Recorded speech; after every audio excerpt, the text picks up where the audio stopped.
na majozi vimetawala katika mtaa wa Sindano hapa Mwananyamala.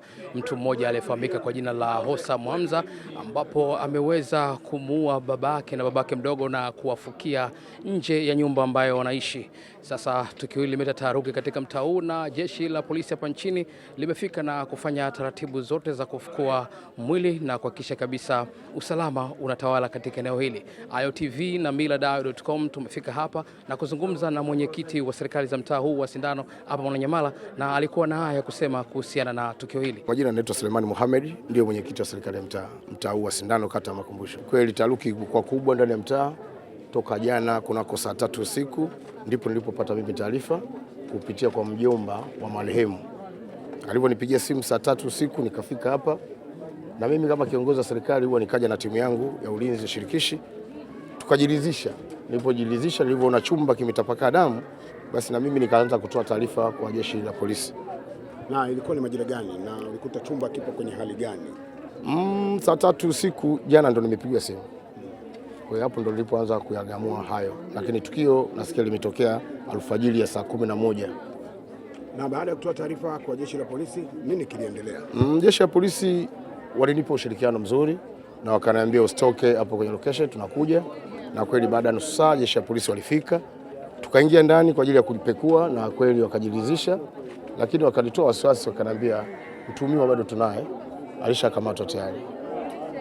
Na baada ya kukamatwa mtuhumiwa, na leo tumeona taharuki imezidi kuwa kubwa, umati wa watu wa eneo lako wamekuwepo hapa. Nini kilikuwa kikiendelea ambacho wewe ulikishuhudia kama mwenyekiti wa serikali ya mtaa? Okay, kushuhudia kwangu mimi kwa yule mtuhumiwa alivyokuwa anaojua na vyombo, na akasema kweli baba yangu mzazi yuko hapa chini, ndo hapo kwenye shimo, na baba yake mdogo yupo hapo naye. Tukamuuliza kwa nini ulifanya hivyo, akaniambia mimi nimejikuta tu nafanya hivyo. Ulitumia silaha gani? Akasema alitumia silaha ya shoka, na kweli tulienda kujiridhisha, tumilikuta ile shoka ndani. Nyumba hii ina wapangaji inadaiwa, na wakati anafanya matukio hayo yote ya kuwaua watu wawili kwenye chumba kimoja, baba mzazi na baba mdogo, wapangaji walikuwa wapi kipindi hicho? Asante sana. Hiyo ndo kazi ambayo serikali inapambana nayo, kwa sababu serikali ni chombo. Serikali haina upana huo kuliko wananchi. Serikali inafanya kazi kutegemea wananchi taarifa. Siamini kama kiongozi wa serikali watu walikuwa ndani wakose kugamua chochote, si kweli. Na hata majirani wakati anachimba hili shimo, wengi wamemuona anachimba shimo, lakini walikuwa wajui nini kinachoendelea. Lakini kubwa ndani ilibidi ndio itoke taarifa sahihi kwa viongozi, aidha balozi au mwenyekiti wa serikali, ili lingeangamuka mapema sana. Lakini cha kushangaza mpaka nakuja mimi saa 3 usiku ndio tunaanza kungamua baadhi ya vitu. Kwa hiyo uzembe wa wananchi kutokutoa taarifa kwa wakati, nayo unashirikia kuletea hayo matatizo. Pengine mwenyekiti, kwa historia ya mtuhumiwa, labda alikuwa na matatizo ya afya ya kiakili kufanya vile, kwa historia yoyote kuhusiana na yeye? Hapana, wala ana tatizo la kiafya, kwa sababu sio mara ya kwanza analisemea hili neno.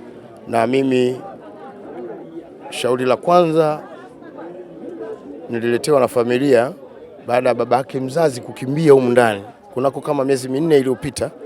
Akanikimbilia kwangu kule, akaniambia mwenyekiti, mwanangu anataka kunichoma visu. Akasema sio kweli, kwa nini akuchome visu?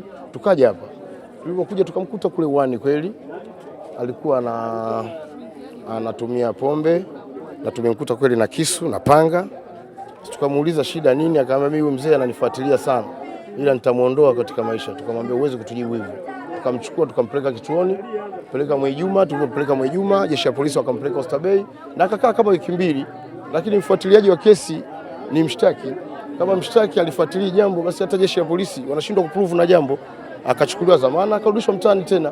Kwa hiyo sisi kama mtaa tulikuwa tunakaa naye attention, kwa sababu tuna ulinzi wa usiku, lakini usiku hatumuoni katika mitembeo ile ya harakati mbaya. Kwa hiyo tukajua pengine kijana amshaanza kutulia na hili, kumbe la kwake analo moyoni.